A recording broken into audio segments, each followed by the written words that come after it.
Hi, everybody. We're going to do the last section in P, which is Algebra 1 IXL. I took a look at it before, and I actually managed to get to one that I couldn't figure out. So hopefully we won't get one of those. But these are clearly being multiplied by 10. We're looking at powers of 10. So we're going 1, 10, 100, 1,000, 10,000, 100,000. We're looking for patterns, and it could be a geometric pattern. It might be an arithmetic pattern, but it could also be a some other type of pattern, like a Fibonacci sequence or something like that. This one, hopefully you recognize it, is times 4 every time, and it looks like we're going to get 1,024. I'm multiplying by 4 each time. Let me just keep my pencil here. Times 4, times 4, times 4. And when you multiply times 4, you get 1,024. Powers of 4. Let's see what we got here. Powers of 9. Powers of 3. This is, in case you're wondering why it started with 1, it's 3 to the 0 power, and then 3 to the first, and then 3 to the second. And of course, this one is going to be 3 to the third, which is 27.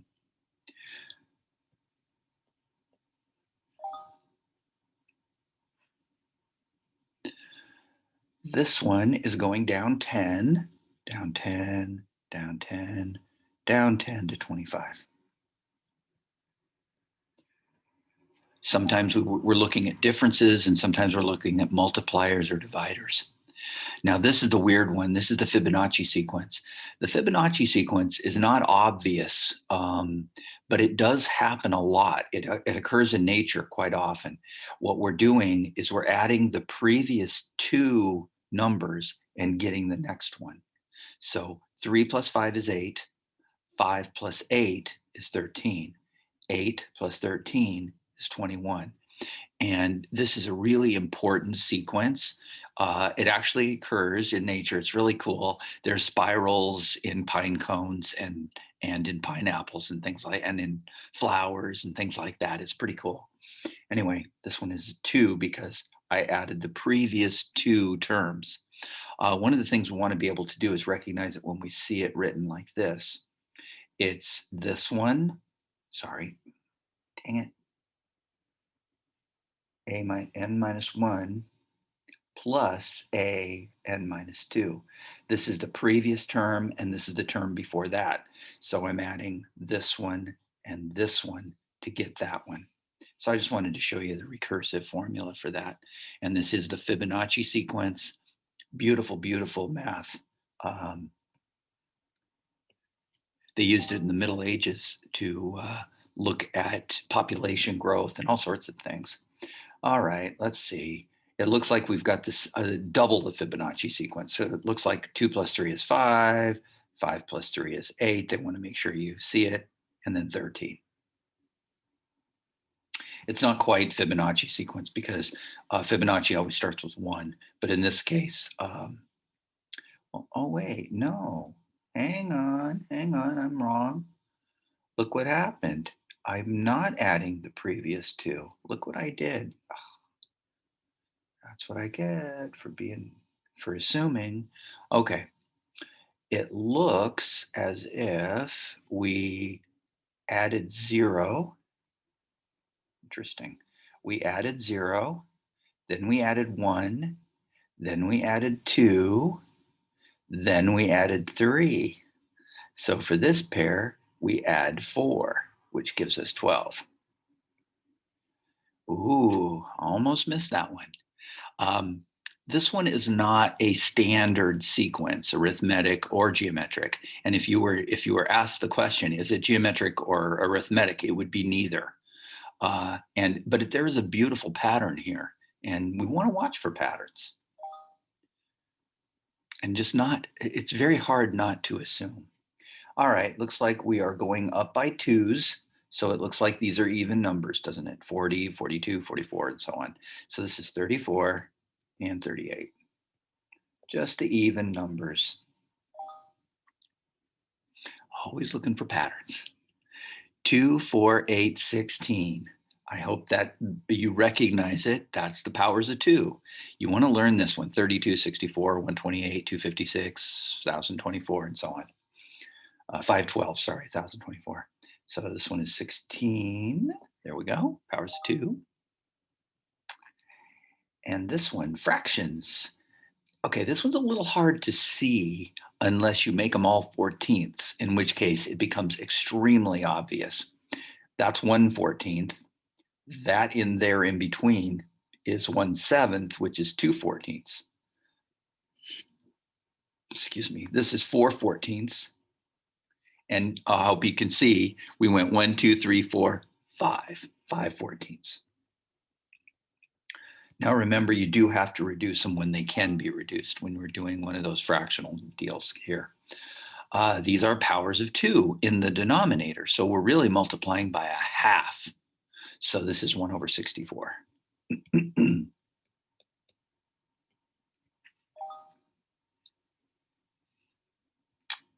These are over 37, aren't they?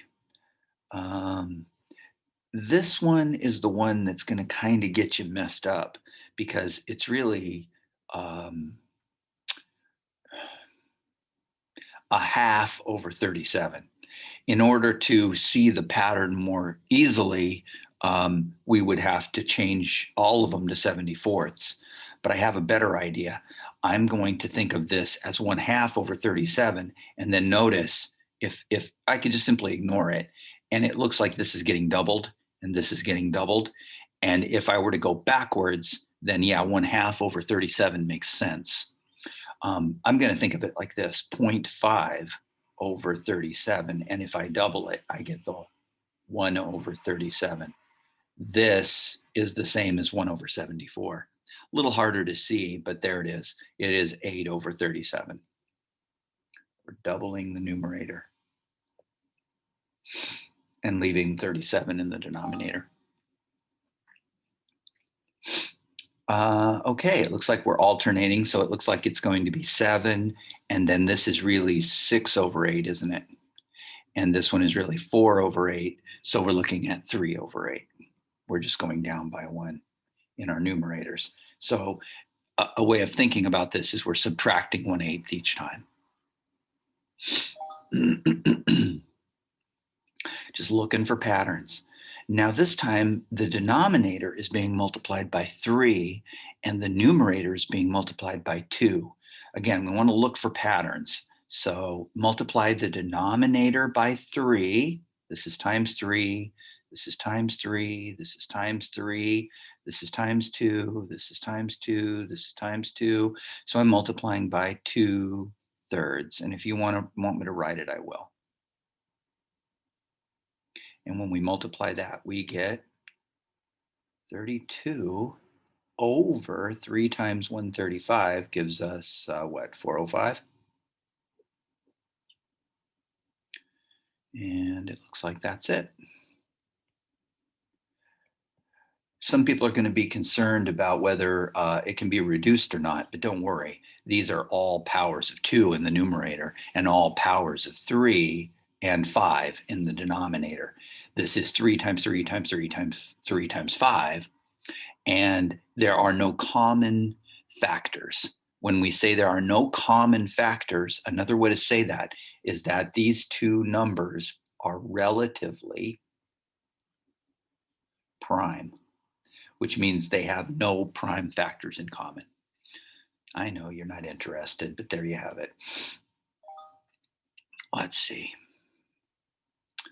Okay, what are we doing in the denominator? Think about it. It's changing, isn't it? The numerator's staying the same. So what are we doing? And I'll bet you know, we're multiplying by 2 every time. So this is going to be 1/400.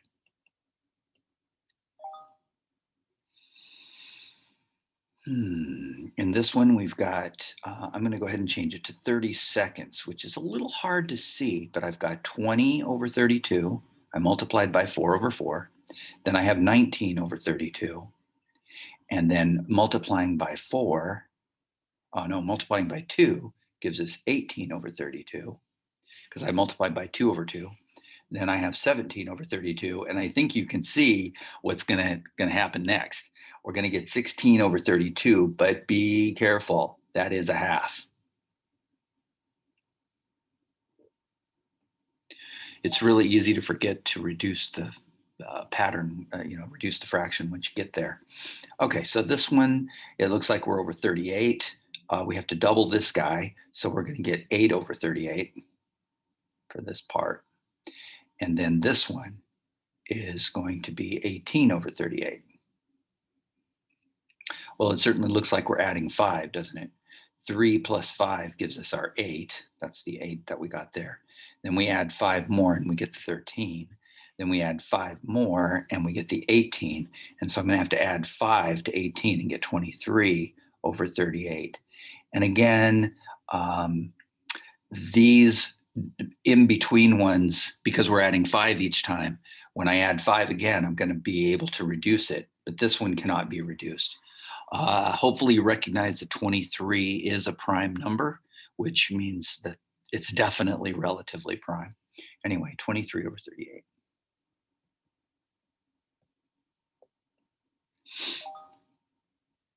Let's see what we got next. Okay, hopefully you can see a pattern here. What's happening? We're just going down 10, aren't we? So in order to reverse that, we need to get up to the 81.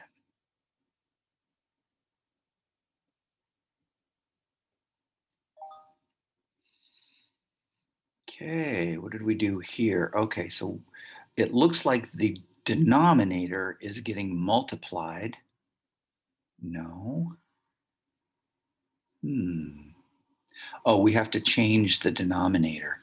That otherwise we're not going to be able to see the pattern very well. It's really hard to see patterns when they're written with different denominators. So I'm going to go ahead and change them all to 48s. So this first one is 16 over 48. I just multiplied 16 over 16 times 1/3. And then 7, to get 48 from 16, I have to multiply by 3. So that one's 21 over 48. And then I'm multiplying by 2, and I get 26 over 48. I think you're going to see the pattern now. And then we've got 31 over 48. Can you see the pattern now? You see how much easier it makes it if you know that you want to have a common denominator. It's just so much easier to see. This is really hard to see that pattern right there. A lot of people mess this up because they don't realize that 48, they think of 6 times 8, but they rarely think of 3 times 16, yes? This one is not the common multiplier for 48, but remember they are the same. So just recognize that. I use the double and half method to look at factors. Anyway, what will be next? Well, let's see. What happened? It went down 5, didn't it? Down 5, down 5, down 5, and down 5, up 5, duh. I was going backwards. Up 5, up 5, up 5, up 5 gives us 36 over 48. And we get really excited and we think we're done. And you have to divide by 6. Actually, we're going to divide by 12. I could do this. I could reduce this by 6 and then reduce it by 2. But it's easier to get the greatest common factor for the 2. That's what we call that, a GCF. Greatest common factor is 12, which gives us 3/4, which clearly doesn't look very good on there. It's really hard to see the pattern unless you get that common denominator in there. Okay, what's next? Oh, see, I got a hard one before that I had a major problem with. Now, this is plus 3, isn't it? And this is plus 5. And that's plus 7. Oh, and that's plus 9. Not easy to see, but once you see it, you can't unsee it. And we're going to have to add 11 to get to the next one, which is going to be 39, isn't it? I really like those. Those are fun. But these are not a arithmetic series or a geometric series. They're a sequence, rather. They're a pattern, and they have a really nice pattern to them, but they're not a standard sequence, if you think of it that way. Getting there. All right, we need common denominators, don't we? And darned if we don't need 189. Ugh. Although we actually don't. We're multiplying by 3. That's being multiplied by 1/3, actually. I'm multiplying the denominators by 3. I'm multiplying the denominator by 3. And I need to multiply the denominator by 3. What I'm actually doing, of course, is multiplying by 1/3, aren't I? And 18 times 3 is 767, I think. So we'll just go ahead and put it up here. 189 times 3. So we have 7, carry the 2, 24. It gives us a 6, carry the 2. And 567. God, I can't add today. There we go, 567. It's always good to check every once in a while when you make dumb errors. 1/567. That's it. Just multiplying by 1/3. Don't want to make a mistake in the 90s. You know that. You guys are probably IXL veterans at this point. All right. What do we got here? Looks like I want to make these all 96. I don't think I'm going to be able to see the pattern any other way. So 2/3, and I'm going to go ahead and show you what I'm going to do. I'm going to multiply by 32 over 32. That's going to give me 64 over 96. And to get the 96 in my second term, I have 19 over 32. And I'm going to have to multiply by 3 over 3, which is going to give me 57 over 96. I'm just getting 96s. And then I'm going to have 25 over 48. And I'm going to multiply by 2 over 2. Let me, messy, sorry. 50 over 96. And I think you're going to be able to see that it looks like I went down 7 over 96. And then I went down 7 over 96. And my guess is I'm going down 7 over 96. And sure enough, I did, to get the 43. And then I'm going to take 43 over 96. And I'm going to go down 7 over 96. And when I go down 7, I'm going to be at 37. 36. Oh my goodness gracious. 36 over 96, but that can be reduced, can't it? It looks like 4 goes into both of these guys. Actually, I think 12 does. I think 12 goes into both of these. I'm going to divide by 12 and divide by 12. Yeah, I think that's as big as it goes. Let's see, 12 goes into 36 3 times, and 12 goes into 96. Does 12 go 6? 18 times? No, of course not. 8 times. There we go. And that is 3/8. It would have been so much easier to see, I'm sure, for most of you. 36 over 96. Divide by 2, and you get your 18 maybe over 48. That may not be the easiest one to see. Divide by 6, and you get 3 over 8. Maybe that one was easier to see. I don't know. Either way, it looks like it looked definitely like I'm getting a 3/8, huh? Very hard to see without getting a common denominator. At least for me, it would be. All right, let's see what we got here. 48, 38. Oh, we're going down by how much? Went down 10. And then if I go down 10, I get to 28. And then if I go down 10 more, I get to 18. And 10 more, I get to 8. Yep, it's definitely 28. Just reducing 10 each time. Sometimes it's hard to see them. Okay, what is the missing number in the pattern? Let's see. It looks like we added 2. And I didn't try a multiplier first, but I could have. I'm adding 4. And then I add, looks like I added 8, doesn't it? Interesting. And then I added 16. Oh, what does that look like? 2, 4, 8, 16. What comes next? Plus 32. Looks like we're adding powers of 4. We're adding those big powers of 4, and it looks like we're going to get 67, huh? Not an obvious one. Kind of tricky, huh? Let's put it in. Got to trust myself sometime. All right, let's see what we got next. Fibonacci again. 1 and 1 is 2. 2 and 3 is 5. 5 and 8 is 13. What is 8 plus 13? That's our 21. This is such a famous series that you really want to be able to recognize it when you see it. Gotta love our Fibonacci sequence. All right, what's next? Looks like we're going up 10. This one isn't as obvious as this one. Up 10 gives us 10, and up 10 gives us 20, and up 10,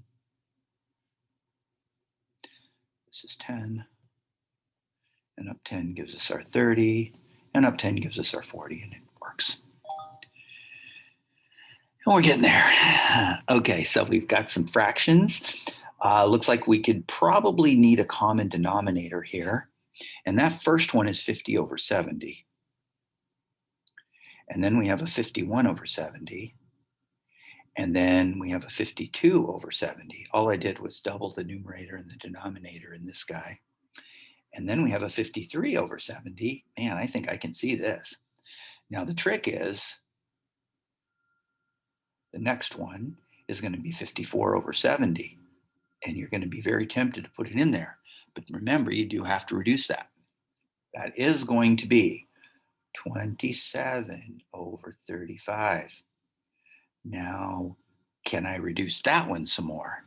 And the way you can tell is, remember, this is 3 times 3 times 3 in the numerator, and 35 is 5 times 7.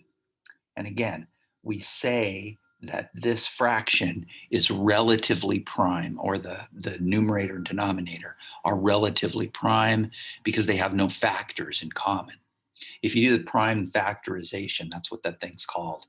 I kind of do it in my head automatically, and it makes it go very quickly, whether if I can reduce or not. Clearly, these both had a 2 in common, didn't they? So 27 over 35.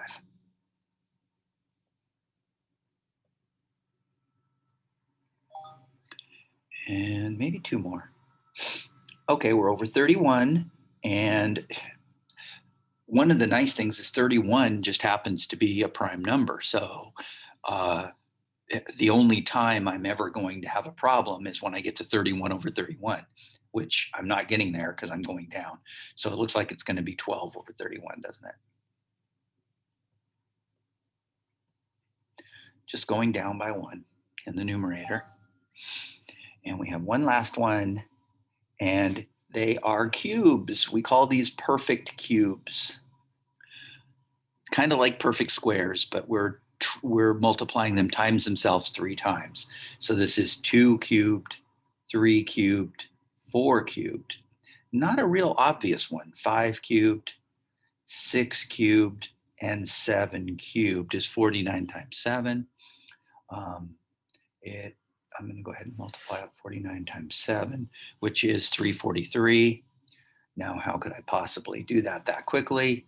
Well, remember, this is 50 minus 1. And so it's going to be 350 minus the 7, which gives you your 343.